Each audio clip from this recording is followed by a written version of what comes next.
2 లక్షల ఉద్యోగాల్లో అప్పుడే 23,000 ఉద్యోగాలు ఇచ్చేసినాం. ఇంకా ఉద్యోగాలు ఎక్కడిది ముచ్చట చూడండి. 2 లక్షల ఉద్యోగాల్లో అప్పుడే 23,147 ఇచ్చేసినాం. ఎన్నికల్లో చెప్పిన లెక్క ఇదేనంటున్న సర్కారు. స్టాఫ్ నర్సులు, కానిస్టేబుల్, గురుకుల టీచర్లు, సింగరేణికి ఎంపికైన వారికి నియామక పత్రాలు, ఉద్యోగాలని చెప్పుకుంటున్న రేవంత్. గత ప్రభుత్వం ఏమి చేయలేదని సీఎం విమర్శలు. నోటిఫికేషన్ల నుంచి పరీక్షల దాకా అన్ని మేమే చేశాం. క్రెడిట్ మాత్రం రేవంత్ కొట్టేస్తున్నారని బీఆర్ఎస్ విమర్శలు. మేము ఇచ్చామని అనలేదని అసెంబ్లీలో మాట మార్చిన మంత్రి పొన్నం ప్రభాకర్.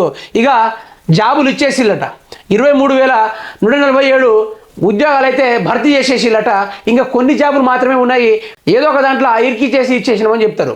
అదే గత ప్రభుత్వం ఇచ్చిన జాబులనే మేము ఇచ్చుకున్నామని చెప్పారు. జాబ్ పత్రాలు కూడా ఇవ్వడం జరిగింది. తర్వాత అసెంబ్లీలోకి వచ్చేసి ఆ మాట మేము మాట్లాడలేదని పొన్నం ప్రభాకర్ మాట్లాడడం జరిగింది. మరి ఆ ముచ్చటి ఇంకా చూడండి. ఒక వ్యక్తి పెళ్ళయింది. పెళ్లి జరిగిన 2 నెలలకే ఆయన భార్య ఓ 12 బిడ్డకు జన్మనిచ్చింది. ఇక ఆ తండ్రి ఆనందానికి అవధులు లేవు. ప్రతిరోజు బంధువులు ఇళ్లకు వెళ్ళడం, చూడండి నా బిడ్డ అని చెప్పుకోవడం మొదలుపెట్టారు. ప్రతిరోజు ఇదే పని. ఎవరో ఒకరు ఇంటికి వెళ్ళడం, నా బిడ్డను చూశారా అంటూ చెప్పుకోవడం, ఇదే కొనసాగుతూ వెళ్ళింది. మొదట ఆ ఆనందంలో మర్చిపోయిన ఆ తర్వాత బంధువులకు ఓ అనుమానం కలిగింది.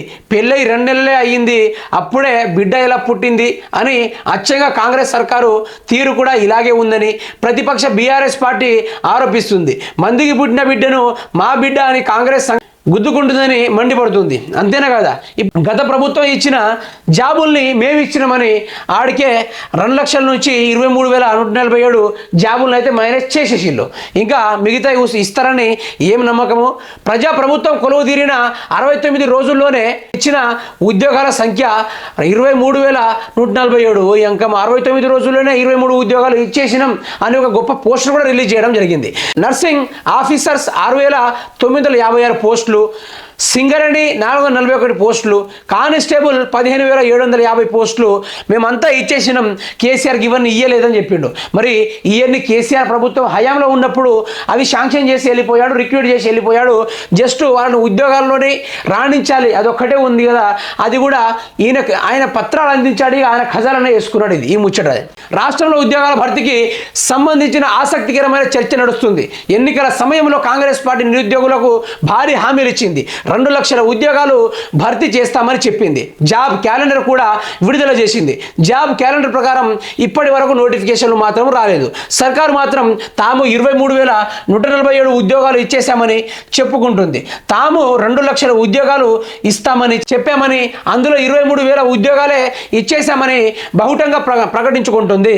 ఇక నేను చెప్పినా కదా, మందికి పుట్టిన బిడ్డలను మా బిడ్డలని చూపెట్టుకుంటారు కాంగ్రెస్ నాయకులు. అయితే కేసీఆర్ ఇచ్చిన జాబులని నేనిచ్చిన అనుకుంటూ 2 లక్షల నుంచి 23,000 మైనస్ చేసేసిండు. అయ్యా ఒక్క నోటిఫికేషన్ రాకుండా జాబులు ఎట్లా ఇస్తారు రేవంత్ రెడ్డి గారు?